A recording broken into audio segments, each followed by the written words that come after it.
Hello and welcome to the Vita Weekly Update, where I take the news of the week and compress it into a bite-sized video.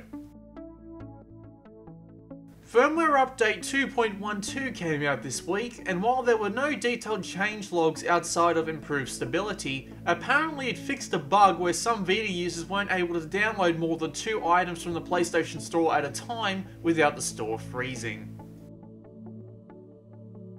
The farming simulator game that came to the Vita in Europe in their last PlayStation Store update is coming to the US as well, with the company saying that they plan to release the game in the next 2 months at a cost of $10. 3 types of crops, 9 different agricultural manufacturers, and a platinum trophy are all included.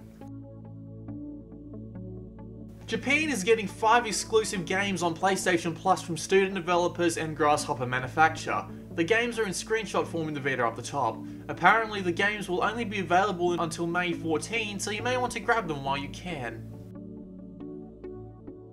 Now to talk about the trio of games that were announced this week. CounterSpy is a Cold War-era side-scroller shooter where you're a spy attempting to save the world. Shoot for high scores on the levels and collect lots of prototype weapons to help in your mission. None of these 3 games have any solid dates, but we'll probably be seeing more of them at E3. DokiDoki Universe is... I have no idea what this is. Apparently this robot is sent around the galaxy because he has no humanity in him, and the game will be coming out as a free download with personality quizzes, and then there will be a full version which is more of an RPG, but more of an interactive story too. God. And finally, Ho Ho Come, a game where you play a giant flying rainbow snake going around helping people with their problems or messing around with them, with a very colourful presentation reminiscent of Loco Roco. The game's in development by the same developers behind Frobisher Says.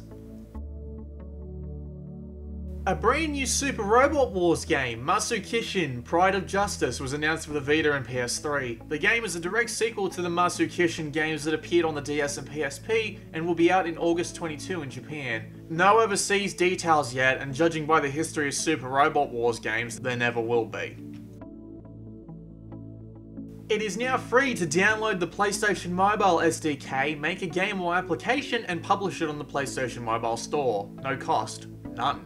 The service originally cost $99, but has been pushed to free to help appeal to small independent developers.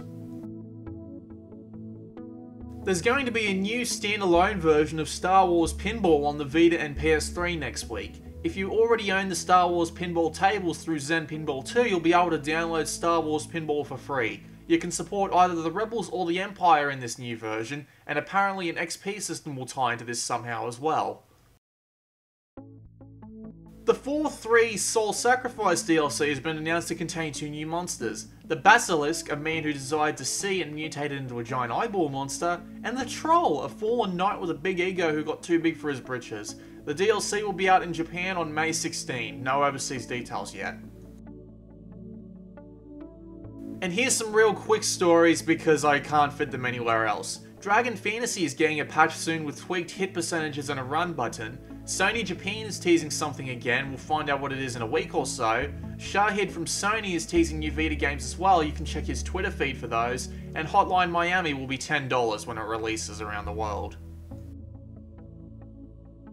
That's it for this week. Just a reminder, the Indiegogo project to get a video capture Vita is still in the description. You know, please go take a look at it. Like, subscribe, comment, and share the video around if you liked it. See you next week.